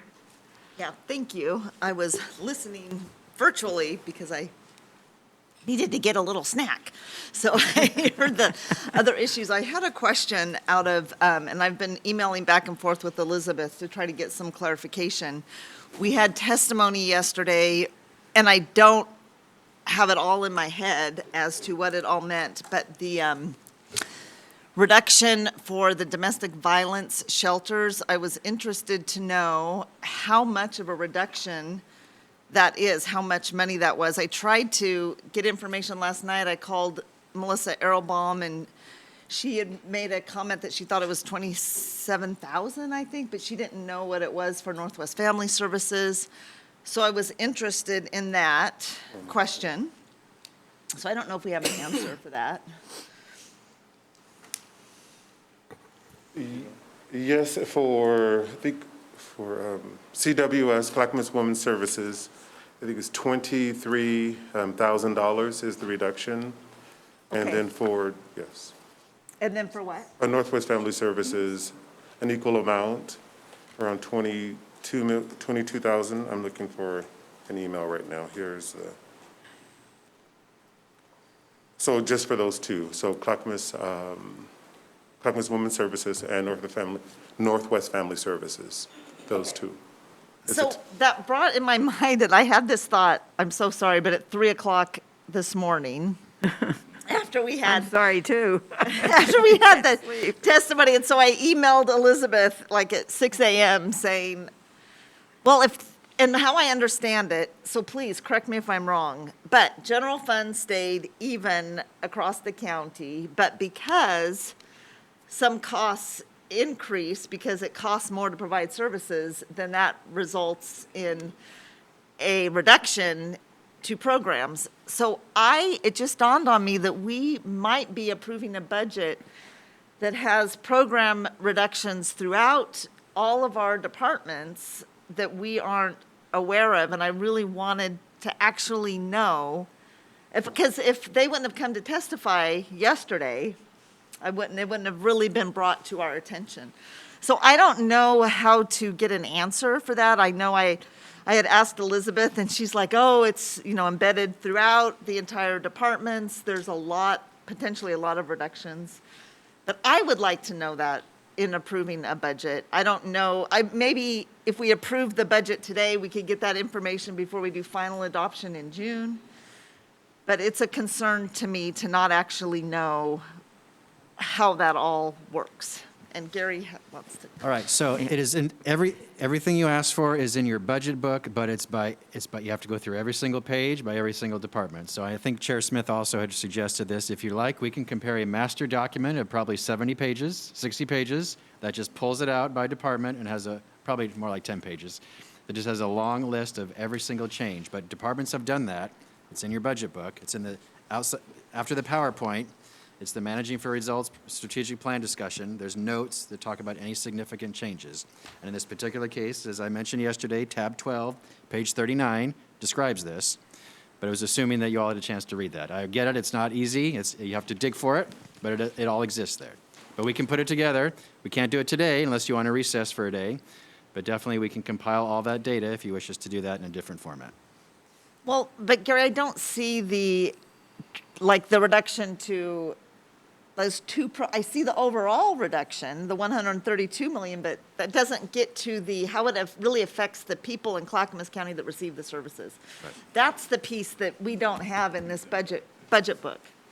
Yeah, I'd love to jump in on that. So yeah. Let me. So as I heard, and I listened intently to the testimony, and my comments I made after listening to what they said was due to the surge related domestic violence cases and the need for housing, that there's been a surge of demand for the shelter. And I believe, and through my questioning with legal counsel, that APRA, because it's COVID related, could be a means of meeting that surge, okay? So I'm confident that, number one, when we get clarification on that, we can address that. And your latter point I agree with as well, which is come back to us or get this all sorted out, make sure that those needs are being addressed. So I think we can do that, pass the budget today and do that. And we have a number of things we need to clarify, but we need to figure out how we can legitimately use those APRA funds to meet some of these needs. And the sheltering, the hotels I mentioned, all of that. And as I understand it, this is just for an FYI, the last I heard from Mr. Madcore I believe it was Mr. Madcore, was that the residents can apply for that. We can't apply for them, as I understand it. So if that's the case, that each of those folks, if they request rent assistance past July 1, that becomes eligible to be paid for. Okay, we have 3 people in queue, Chair Smith, Commissioner Schrader, and Mr. Seeley. When everybody has spoken, I'm ready to make a motion. All right, I will make a note to come back to you, ma'am. Commissioner Schrader? My microphone is off. Okay, it's on now. So we have talked about this for a bit. We have had a lot of really good nonprofits that we have supported through the years, not the least of which has been Clackamas Women's Services and Northwest Family Services and Children's Center. One of the groups we have not supported has always been our workforce partnership. And I will tell you, we are the only county in the region that is not giving any direct support to our workforce group. They are a nonprofit, but they also handle federal funds, so they have to have an elected official sit on their board to help provide that kind of oversight for federal dollars. And at some point in time, I would like to, we don't have to do it today, I agree with Paul, but I'd like to get it on the record that I believe that's something we also need, that they need to be added to that list, particularly as we're coming out of a pandemic and we've had significant economic disruption, both in what our businesses have had to suffer as well as what our workers have had to suffer. So I do think that's something that, I don't know if you have any suggestions, Gary, about how we could at least get that on the radar as something we need to address. So. Yes, I'll add it to my thinking list to do. It's possible that there could be some ARPA funds the county could share. Also, let me look at our lottery dollars and our Business and Community Services Department. And then let me look at the Administrator's Fund I told you about yesterday. So there are multiple options here. I'll report back to you, Commissioner. Thank you. Thank you. Mr. Feely? Thank you, Madam Chair. I guess I'm going to get on my soapbox a little bit today. One of my concerns, and Gary's right, the cuts are in here, but in here is 4 inches of paper. And at our last regular budget committee meeting, I asked that the department presentations include anything that was cut out of their budget and what communities were impacted and what the service impact was. And that did not come to fruition, but I think I would advise you as board members, when you get the approved budget in front of you to adopt it, that you have that summary. I mean, I think it's very reasonable that staff would put together a summary of these budget cuts, talk about the service, talk about the population impacted, because that's stuff you need to know if you're adopting a budget for the county. That's my soapbox for the moment. Thank you. Commissioner Shaw? Yes. Yesterday, we heard testimony from several residents of Clackamas County regarding the growing mental health issue in the county, which is not a Clackamas County specific thing. It seems to be everywhere, compounded by the last year of COVID and isolation, et cetera. In the H3 budget, there's $53 million and some change for materials and services. We just talked today about a placeholder for compensating for the new changes, the surprise change in the 26-210 housing supportive money. And I just want to say this for the people who are listening today who are concerned about mental health issues, that when we look at later on in the year a workaround for the 26-210 supportive housing measure, that we do not forget the need in the county for the extra ability to go out and detect mental health issues so that they can be referred to our Clackamas County Mental Health Services. And one final comment is that I would like to hear from Dr. Anderson from the Mental Health Services and understand what his perspective is on what we need to do in terms of working with nonprofits to increase our county's ability to detect mental health issues and get them referred to proper help. Thank you. Thank you very much. Mr. Feely, did you wish to speak again, or had you just left? Thank you so much. I appreciate that. Chair Smith. Thank you. I move the committee approve the 2021-2022 budget for Clackamas County and impose the county permanent tax rates of 2.4042 Clackamas County City, and 2.9766 Clackamas County Rural.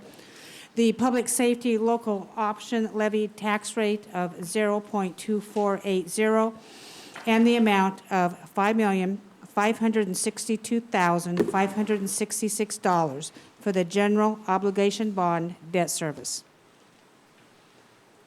Chair, forgive me. I'm so sorry, Chair Smith. I think you want to read the second motion because you did make an amendment this week.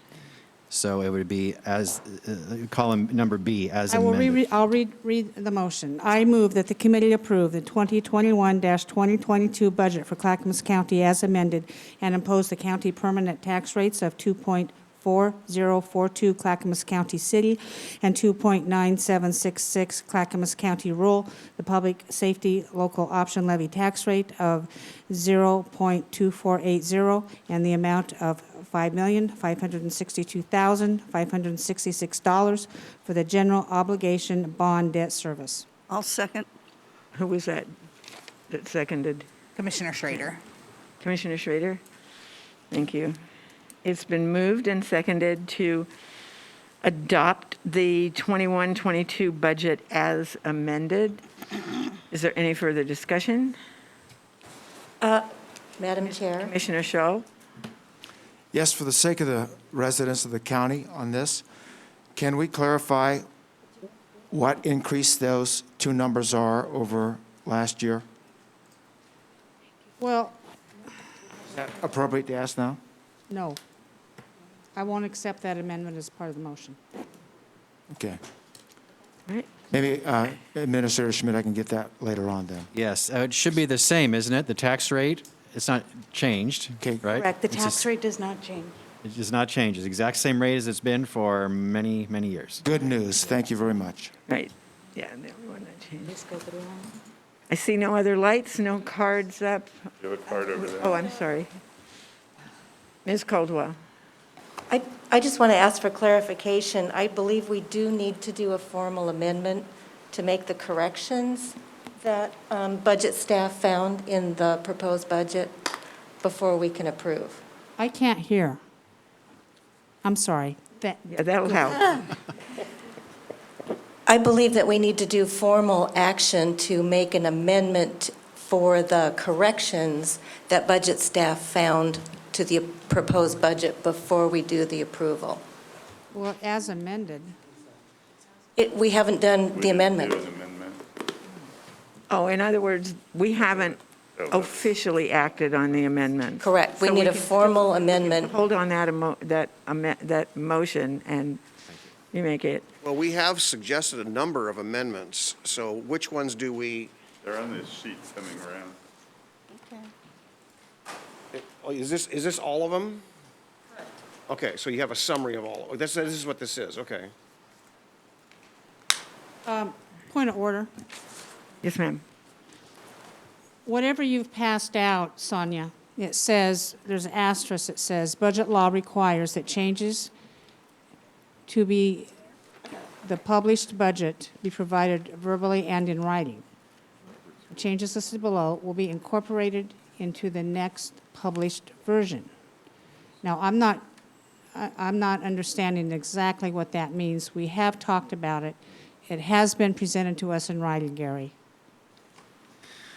Correct. So, Yeah, so do we actually need a motion to, a vote to accept these amendments and then a motion and a vote to adopt the budget? I guess that's the question on the table. Approve the budget. So I We're not can tell you, adopting today. I don't have the specific ORS. I can tell you in my experience, the amendments are approved by motion. We don't have to go through every single one, but you can just accept the amendments as written, because we have discussed every single one of these during the meeting. So this just fulfills the obligation that we have per ORS. Sean, do you have a comment about that since you questioned it?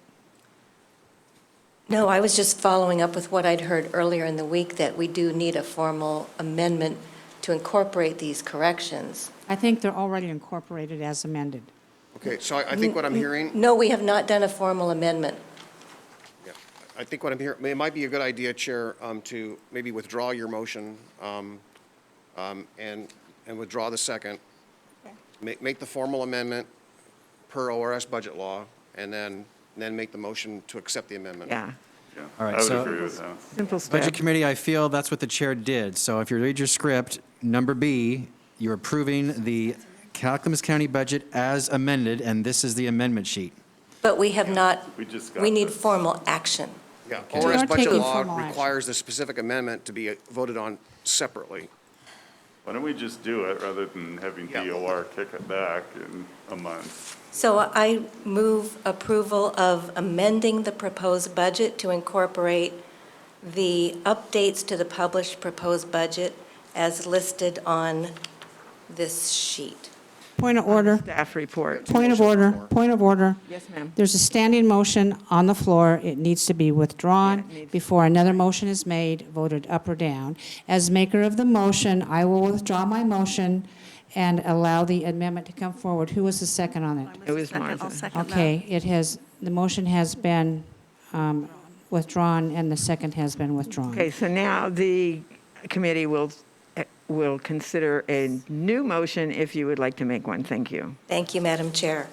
I move approval of the 5/27/21 updates to the published proposed budget as listed on the worksheet we just received, amending the proposed budget.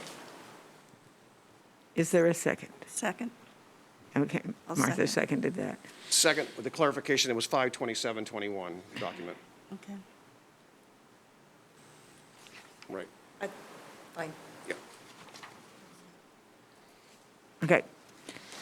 It has been moved and seconded to adopt the amendments to the 21-22 budget as presented in the staff report from the Finance Department. All of those, shall we poll? We're talking about finances, so let's poll. Okay. Tom Feely, Aye. Jan Lee, Aye. Sean Caldwell, Aye. Ann Lee. Aye. Chair Parks, Aye. Commissioner Fisher, Aye. Commissioner Scholl, Aye. Commissioner Schrader, Aye. Commissioner Savis, Aye. and Chair Smith. Aye. All right, now, Chair Smith, would you like to entertain a new motion? I certainly would. Very good, thank you. You betcha.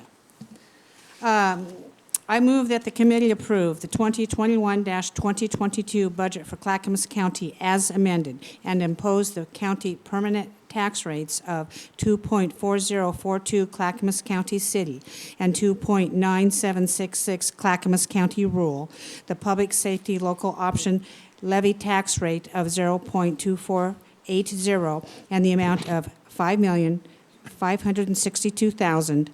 $5,562,566 for the general obligation bond debt service.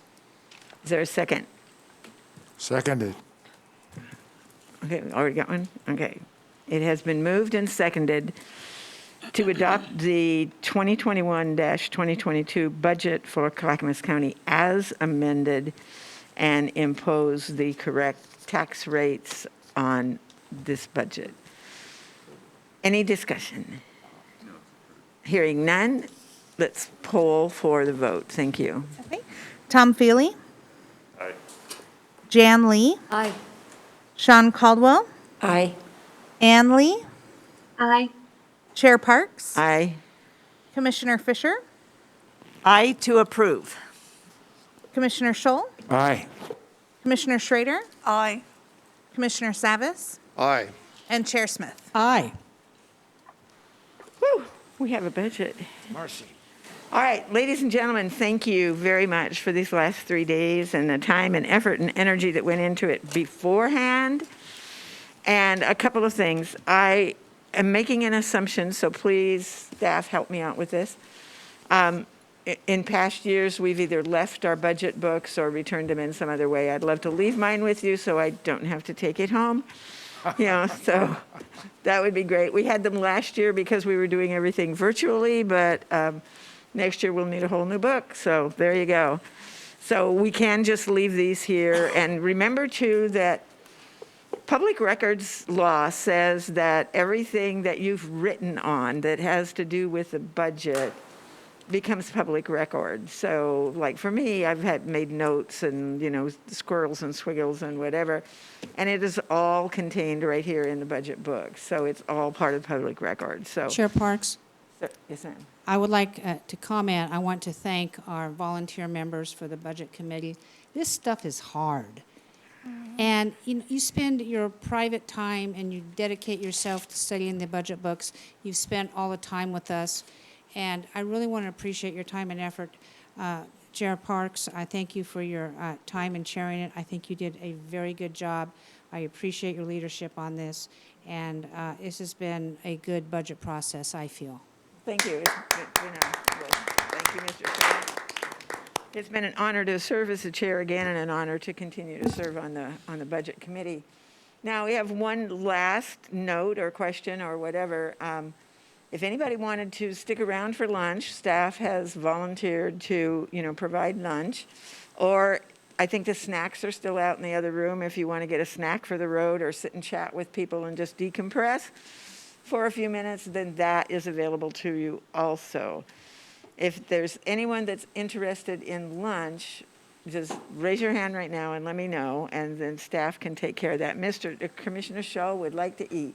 I'm with you, but yeah. But I'll settle for some. Public members, may we treat you to lunch to thank you for your service. I know you want to get about your day, but we can do it in 30 minutes from now. Would you be willing to stay for that?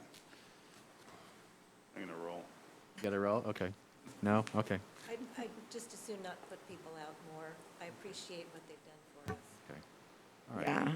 Yeah. Staff was telling me this morning, it's kind of like, it's a thank you for us, but hey, the snacks in there are pretty darn good. So I'll fortify myself with that before I take off. Commissioner Savas, sir.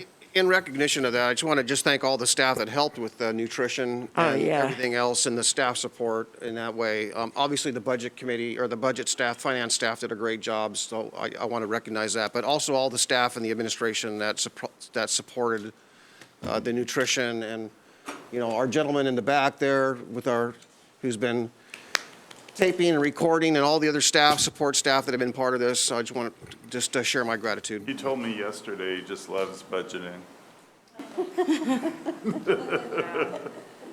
And I would Definitely. like to thank Gary for his leadership and finding ways to solve some of the problems. Yeah, this was a really good process this year, and I think we've all said this in different ways, and maybe said it again the same way, that the way the budget book was arranged with every department having the same methodology made everything so much easier, and we didn't have 2 or 3 different kinds of functions to try to figure out, and so I thought that was really, really good. We certainly appreciate, as a citizen member, I know I've heard all of you say, we certainly appreciate all the effort staff has put in and that the Board of County Commissioners. And it's kind of like, stay tuned for the next installment. We'll see what happens with Metro and how things go. And, we'll look at the assessor, or the Board of County Commissioner will, and, we'll see how that goes. I love the idea of more drones up there, and, we're building up the tax base. So once again, thank you, and we have a budget, and it can move forward. Thanks. And with that, we are adjourned. Thank you.